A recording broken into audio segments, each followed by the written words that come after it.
최초 얘기를 잠깐 나눴는데 오늘 이만갑에 모실 이분은 진정한 최초 타이틀을 가지신 분입니다.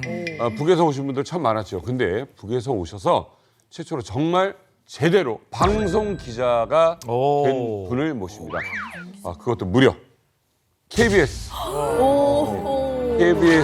기자로 활약하신 분 모십니다. 북한 전문 기자 박진희 씨 만나보시죠. 최근 KBS에 입사한 박진희 북한 전문 기자와 함께 관련 소식 알아보겠습니다. 박 기자는 김일성 종합대학을 졸업하고 지난 2008년 국내에 입국했습니다. 장성택과 연줄이 있는 회사인데요. 이미 이 회사가 해산이 됐다고 합니다. 먼저 탈북해 한국에 정착한 가족과 친척들이 애타게 도움을 요청하고 있습니다. KBS 뉴스 박진희입니다.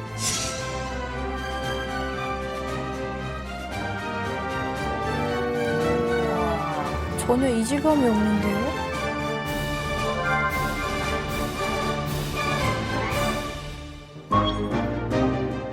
평양 외국어 학원을 거쳐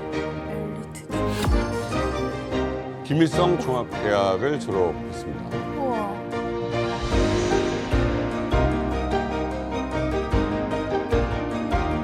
애국열사네요? 애국열산이 안치가 됐다.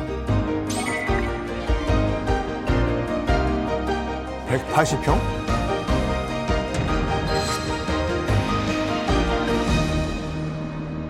자, 김일성 종합대학을 졸업한 초엘리트가 어떻게 한국 공영방송 KBS의 방송 기자가 될 수 있었던 건지 그 흥미진진하고 스펙타클한 이야기가 궁금해지는데요. 박진희 씨 나오셨습니다. 네, 반갑습니다.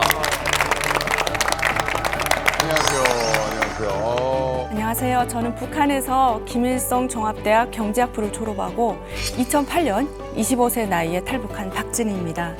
전직 KBS 방송기자를 했고요. 현재는 경기도 평택에 있는 화장품 제조 공장을 운영하고 있습니다. 그래요? 저는 평택에서 집 경매하는 분입니다. 반갑습니다. 아니 근데 사실 KBS 얘기가 자꾸 나오고 있는데 제가 KBS 출신 아니에요? 그렇지. 그러네. 제가 17년 동안 아나운서를 했고 KBS 간판이셨죠? 아니 뭐 간판 많이 닦긴 닦았는데 몇 기예요? 제가 2013년 초에 입사를 했고요. 38기입니다. 특채요, 공채? 저는 특채였던 것 같습니다. 특채. 동기들이 지방기수라서 같이 수습 못 떨고 혼자 돌았습니다.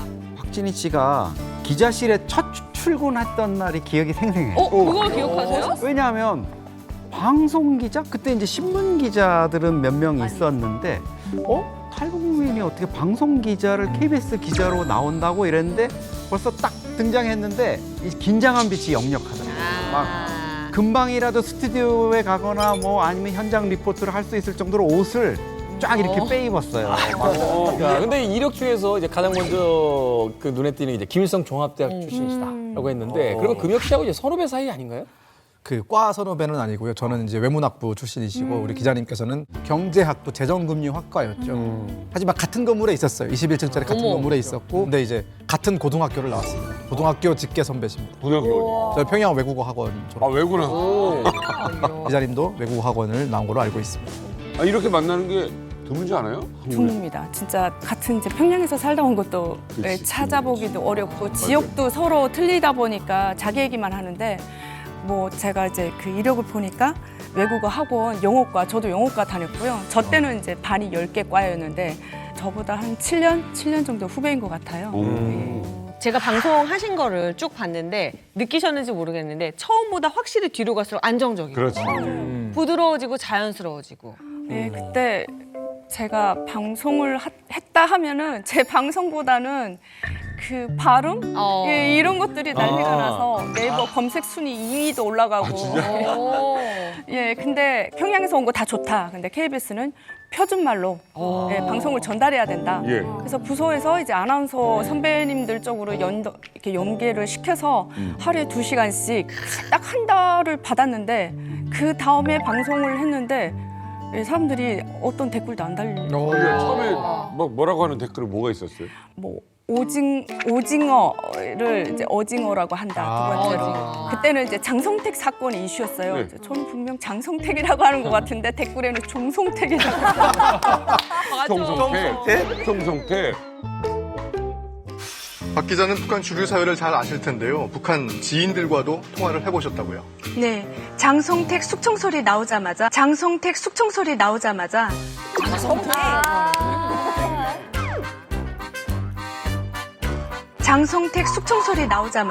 북한 사정을 잘 아는 사람들과 오늘 오후에 통화를 했습니다. 네.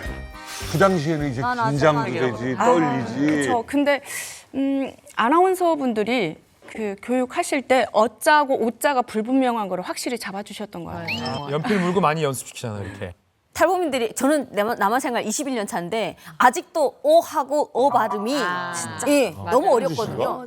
예, 정말 안 돼요. 그래서 저는 그때 그 탈북민이 주로 어디에 사냐 이런 누가 물어보셔가지고 대부분 뭐 양천구나 노원구에 살아요. 그랬는데 너요? 노원구가 이게 나도 모르게 노원구라고 들리나? 저는 분명히 노원구라고 했는데 노원구라고 들리나 봐요. 지금도 똑같이 노원구 두 번 하셨어요. 아니에요. 노원구인데 그다음에 제가 제 차 번호가 뭐예요? 뭐예요? 제가 뭐예요? 차 번호를 딱 받았는데 너무 양감인 거예요. 근데 제가 군부대 강의를 가야 되니까 항상 출입하기 전에 차량 번호를 알려줘야 돼요. 그래서 33 뭐예요? 그다음에 뭐요? 어머니 할 때 뭐 있죠? 아까 근데 거기서는 뭐로 적은 거예요. 뭐가 아니고 뭐라고요? 안 되는 그래서 제가 이게 차량 번호 남박 글자가 달라가지고 출입이 안 되는 거예요. 어떡해. 분명히 전화 통화해도 이런 난감한 일 되게 많아가지고 그 뭐 하고 뭐가 헷갈리는 그런 게 있으면 되게 어려워요. 부연 설명을 해야 되는 게.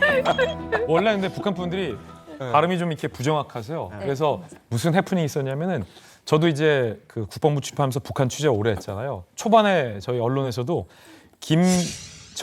김정운이라고 표기를 했어요. 뉴스에.